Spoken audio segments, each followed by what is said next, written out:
Okay. Mr. M is a 51-year-old man who is a survivor of sudden cardiac arrest. He has two brothers who died at the age of 40 and 50 of a heart attack.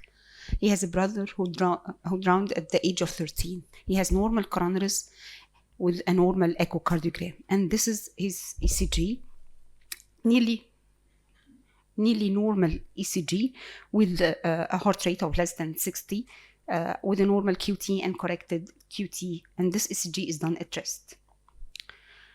Patient was taken for exercise as he has a family history of sudden cardiac death, and this is the beginning of his exercise. You can see how the QT is prolonged. It didn't shorten with exercise, and this is at peak exercise. It nearly covers more than half of the RR interval, and this is even during recovery. It didn't return to baseline. Mrs. N is a patient I have seen a couple of days ago.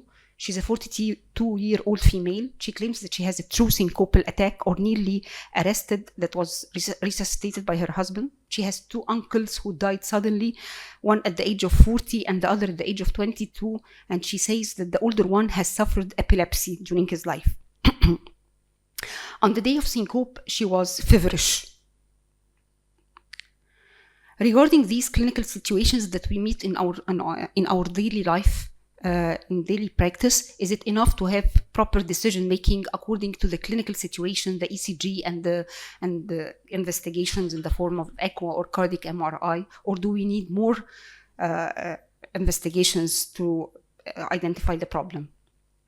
Since 1995, 1996, and the beginning of the definition of the molecular basis for cardiac arrhythmia and the discovery of the mutations of the long QT syndromes, long QT 1, 2, and 3, and this made a transformation in our approach for the diagnosis, risk stratification, and management of patients with having ion channel problems.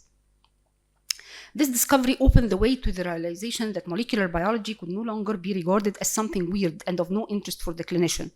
It allowed the understanding of how simple amino acid substitutions can produce significant functional alterations in cellular electrophysiology, and this discovery led to the description of these disorders known as cardiac channelopathies, the most important of which are the long QT, the catecholaminergic polymorphic VT, and the Brugada syndrome. In reality, long QT syndromes represents a genetically and phenotypically heterogeneous collection of disorders. We have always in our description of patients at the present time to have the genotype, phenotype description of the patient, because some patients have genetic heterogeneity that leads to single phenotype, and the opposite is always is also present. It includes rare multisystem disorders such as Timothy syndrome that is characterized by a host of physical and developmental abnormalities in addition to the classic phenotype of QT prolongation. This is a list of the long QT syndromes, of the long QT channelopathies that was discovered, the most important of which are the first three. The first one that we have met in the ECG of the first patient I've introduced. It's characteristically, the patient has a normal ECG at rest, but the QT does not shorten during exercise due to a decrease in the function of the potassium channels. It's responsible for the long QT1, KC, and Q1 that does not shorten the QT during exercise or even beta stimulation. These are the characteristic ECG which we depend on our daily practice, but we have to have different approach. We have to identify the genetic basis of these patients. We can see the characteristic ECG of the three types of the long QT. Phenotypically, the clinical features of the long QT have autosomal dominant, which is known as the Roman ward, and the autosomal recessive, Jervell-Lange-Nielsen syndrome with deafness, and also there is acquired forms. The presence of long QT syndrome causes syncope, sudden death, seizures, and sudden infant death syndrome. We have to be very meticulous in calculating the QT at rest, in which leads we do it, and we have to have the corrected QT according to the heart rate. Associated, the prolonged QT might lead to tercet de point with the macroscopic T wave alternance in the ECG. One of the advances, or when we think about patients with the long QT syndrome, we have to identify how the genetics might help in the diagnosis, in the risk stratification, in the identification of the triggers for this arrhythmia. According to the genetic basis, for instance, for long QT1, this is induced by exercise, as I've said before, and long QT2, if we identify the gene, so we can say that it is triggered by noise and alarms that might get the patient into ventricular arrhythmia and tercet, and patients with having long QT3, they die at rest or during sleep. It also helps in the risk stratification, and this is from the guidelines of the ventricular arrhythmias and sudden cardiac death 2022, the European one. The risk stratification is known from before, the ECG, the clinical history, and the family history, these items, and the scoring system for the long QT for risk stratification. But additionally, they have the genetic finding, which gives a score for the patient. If it is identified pathogenic mutation, gets it for 3.5. And this will help in further management of the patient.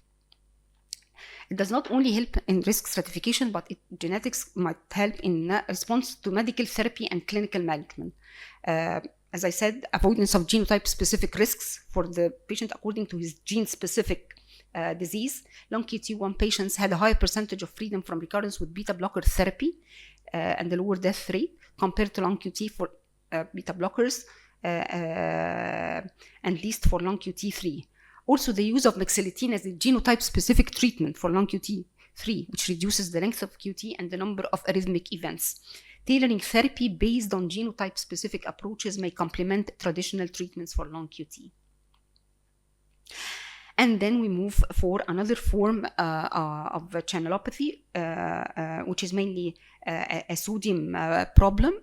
It's due to a decrease in the sodium current that leads to the characteristic ST segment elevation in the anterior precordial leads in V1, right bundle branch with a 2 millimeters elevation of the ST segment with a coved pattern.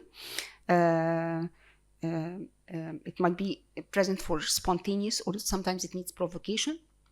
In these patients, in these type of patients, sudden death due to VF often occurs at night or rest. It's more common in males. It is exacerbated by sodium channel blockers, brokinamide, flecainide, and adrenaline, and beta blockers, and it is improved by isoproterenol and exercise.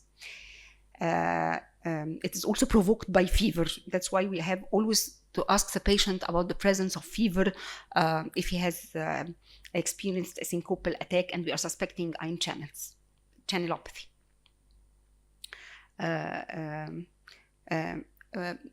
Recently, as we all know, that Progeda is not only an ion channel problem, but it is associated with some structural defects in the outflow tract that can be characterized in the cardiac MRI.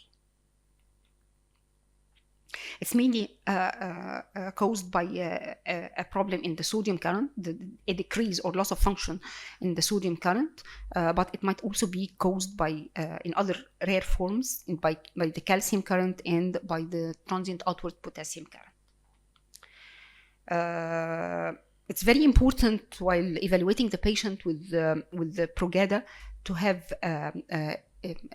after placing the precordial leads in the proper position in the fourth intercostal space, V1 and V2 in the fourth intercostal space, we have to get the precordial leads upwards in the second intercostal space, because this might delineate better for the presence of the right bundle branch block or the spontaneous pattern of QT, even while doing the provocation pattern. Even in the guidelines in 2022, genetic testing for sodium SCN5A gene is recommended for probands, the index patient with Brugada syndrome with suspected Brugada. This is class 1. Another form, this ECG, as we see, it's frequent PVCs. It's even bidirectional or polymorphic PVCs, which gives us the suspicion of catecholinergic polymorphic VT, although it's not the most common form. It doesn't occur in every patient with suspected for CPVT.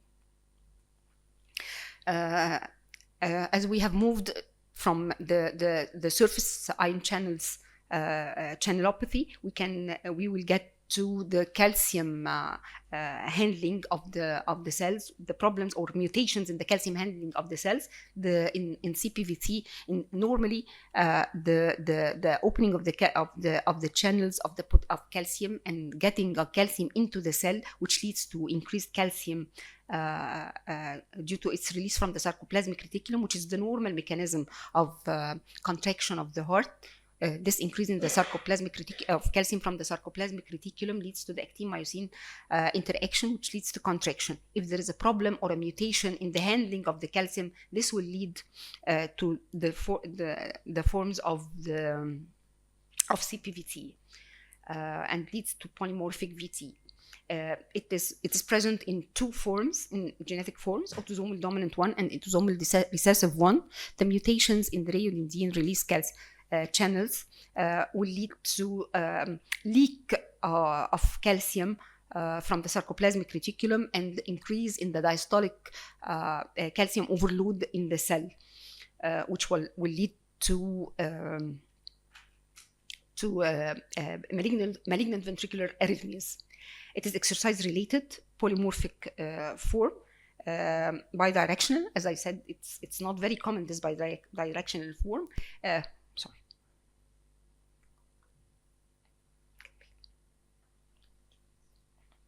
Okay. خلاص أنا قربت خلاص. Patients have normal baseline, but the symptoms occur with exercise, which might be misdiagnosed with the long QT1. Characteristically, beta blockers is beneficial for these patients together with flecainide, sympathectomy. Notably, calcium channel blockers are not effective and all. We have to, when considering ICDs, we have to know that if the patient went into an arrhythmic storm, this will, if he has an attack and he received shock, and this will get the patient into a storm because this is a stimulation or sympathetic stimulation for the tachycardia to occur. Another form is the autosomal recessive 1. Also, according to the last guidelines, genetic testing and genetic counseling are indicated in patients with clinical suspicion or clinical diagnosis of CPVT. It is diagnosed. It is recommended that CPVT is diagnosed in patients who are carriers of a mutation in diseases causing genes, and it is recommended in patients with clinical suspicion or clinical diagnosis with CPVT. Also, its use for therapy is directed accordingly, according to the genetically positive CPVT patients without the phenotype. Yani even if the patient, one of the family members who had been diagnosed to be a carrier of the gene, he should receive beta blockers even if he did not show up with the phenotype. Quickly revising the items for the genetic testing has an increasingly important role in the diagnosis and management of cardiac disorders, and genetic findings have been incorporated into certain diagnostic criteria. Genetics confirms the diagnosis, aids in the prognosis of the disease and risk stratification, and guides treatment strategies. Also, genetic diagnosis in the proband or the index patient enables clarification of the risk of the family members, especially the asymptomatic ones, by cascade testing, which would only become possible when the causative genetic variant could be detected in the proband. With this complexity in cardiac genetics, genetics testing is indicated only in patients with strong suspicion of an inheritable. Yani, it should be done when I have a very strong suspicion. I cannot send the patient just to do a panel, a genetic panel, if I don't have a definite suspicion for the disease. After a full clinical evaluation, cascade testing should be undertaken when there is an affected family member in whom a pathogenic or likely pathogenic variant has been detected. Increasing the number of genes in the testing panel also possibly increases the number of variants of uncertain significance. يعني we have to be very specific while asking for the genetic panel, and increasing the number will make the interpretation difficult, especially in cases where the clinical phenotype is ambiguous. Clinicians should realize that for patients with channelopathies, molecular genetics and clinical management should go hand in hand. And this is the time in Egypt we have to proceed for this. Thank you so much.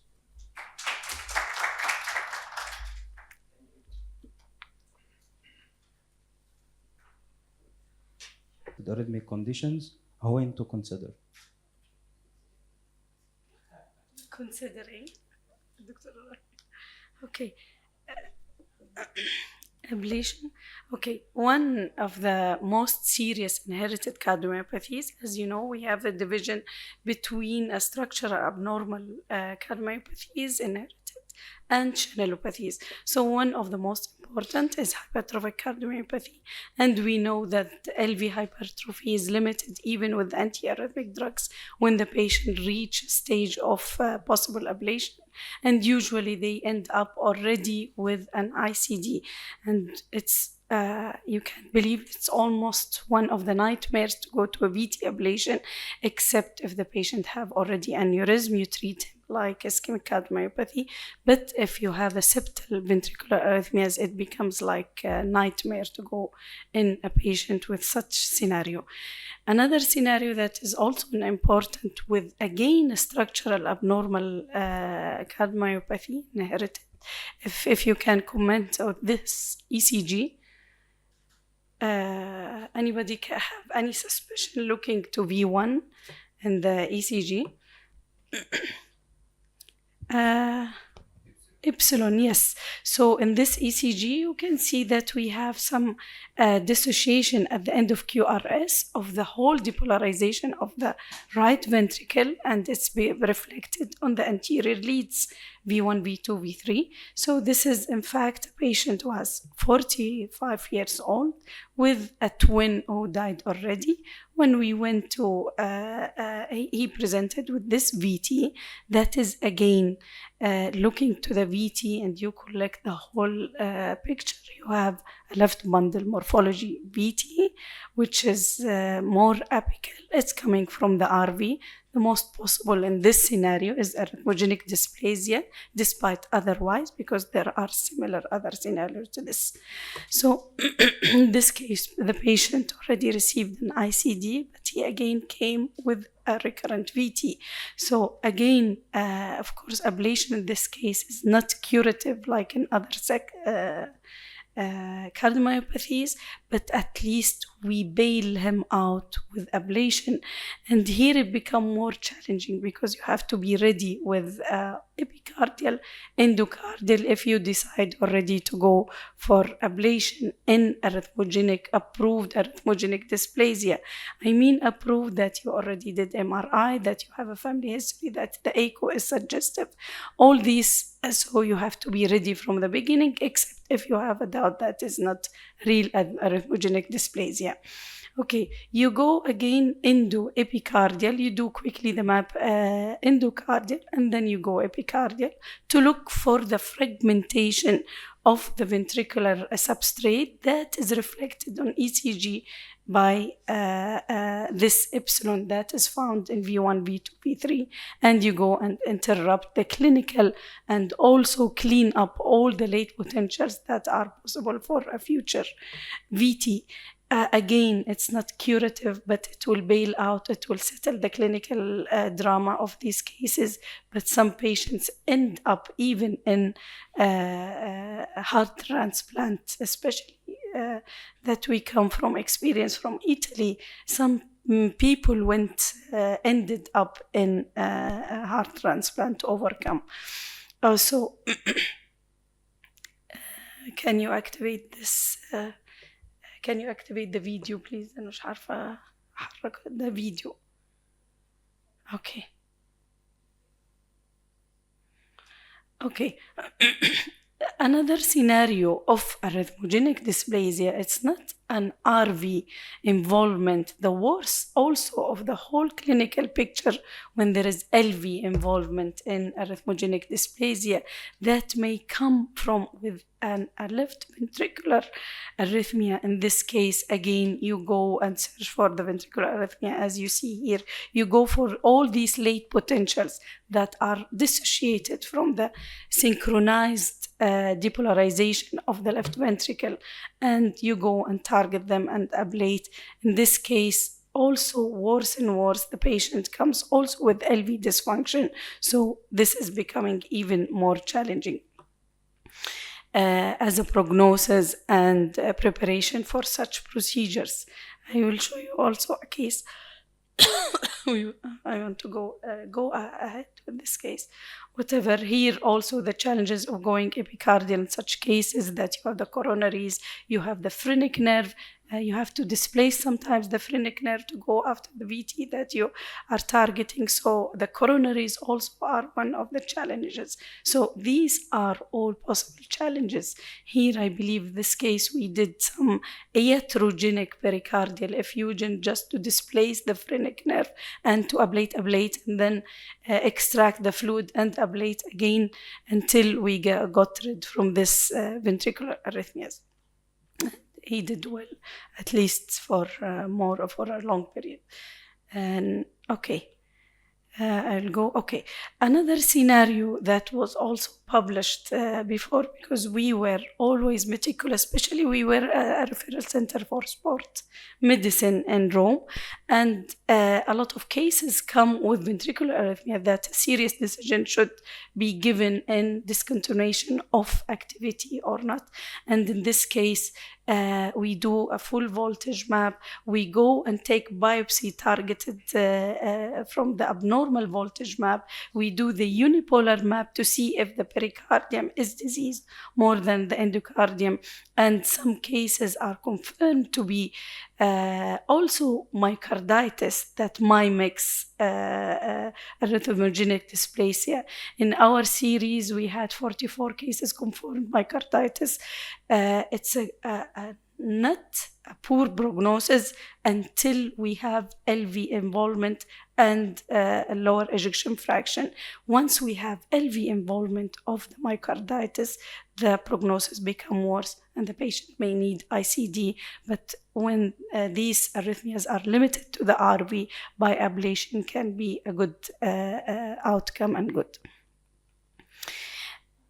This is again VT that comes also from the right ventricle, and again the high prevalence of myocarditis can explain such a picture that is not confirmed. This is again other form of arrhythmogenic dysplasia of a young patient who is having syncope. Already he has an access disease from his hand. He has the abnormality of access disease and dry hands and feet, and he had unfortunately LV involvement, and I don't know if he's still surviving or not. Even the ablation was not really successful due to deep substrate between LV and RV, and he still had multifocal PVCs from everywhere. So the prognosis varies even in the same abnormality. Again, RV arrhythmia is not only, as we said, arrhythmogenic dysplasia, not only myocarditis, but could be also, this is a published paper, sarcoidosis that invaded the RV, the base of the RV, and caused ventricular storm. Another patient with a Brugada, of course, from this ECG, you can't swear that is Brugada. The patient already received an ICD. As we know, the Brugada is again dynamic changes that may come in a moment of fever, diarrhea, electrolyte disturbance. And this patient by itself, he had as you know, the abnormality is because of either the depolarization theory or repolarization theory abnormality in the substrate of the anterior RV. So why I'm telling you this? Because because in such cases, sometimes when you have a recurrent VF in these patients, you have to consider epicardial ablation. Of course, as a treatment, you have to remember we still have quinidine, but it's not easy to be compliant 3 times a day, not easy even to find such patients. So sometimes the only option that you have is just to go epicardial and start to ablate all the pericardial substrate of Brugada, of anterior RVT, with a delayed potentials like this. Again, once you identified, if you don't see them clear, you may identify them even by flecainide or ajmalin. Unfortunately, we don't have, and to study until you identify the potential and ablate them, and then you challenge again the same substrate with ajmalin, and you have already subside. One of the best over the world is Professor Nadami in Thailand, who did all these studies. Now in Milan by Popona, he's doing a preventive ablation epicardial for Brugada, but we don't know how much we are damaging when we don't need to do this procedure in a patient who doesn't have recurrent VF. So this is the patient with VF. In fact, this patient underwent epicardial ablation, but the surprise was that the same night he received 45 shocks again. So what we were missing, unfortunately, we were missing the triggering PVC in this case. So again, we went to cath lab and we went to the moderator band, which was the origin of this PVC, as you see, the ECG on the right down. And we went to map when we are lucky, maybe we had 4 or 5 in the whole study PVCs, but the patient settled for now, until now, 2 years plus. Okay. Again, when we go to ablate Brugada, we have to look to the ICD, we have to look to the PVC, to the coupling interval of the PVC. How does it start? Does it start direct VF? The PVC morphology access from the ICD, does it change? Is it the same coupling? All these information is important. So again, in this case, we went epicardial, we went after these dissociated potentials after the QRS, and we bailed out the pericardial. Again, we gave flecainide to see if we have anything that is hidden. In fact, with only 50 IV milligram flecainide, PVC came out, and we went endocardially again to ablate this PVC, and the patient is doing well. He had in that time 8 shocks in a few days. So the same concept is repeated to see if we have any trigger strange, to see if we have anything to bail out rather than the classical approach. Here also is a case of somebody who had a masked long QT. He never knew that he had a long QT. He went to exercise for clinical evaluation and see this should be a benign PVC triggered easily the VF. So we never ablate anything in a long QT except like a scenario like this that may go to VF if we have a clinical normal PVC. So even the PVCs that seems to be benign can be killing if it's associated with any type of inherited myopathies. Thank you. Thank you, Dr. Alaria.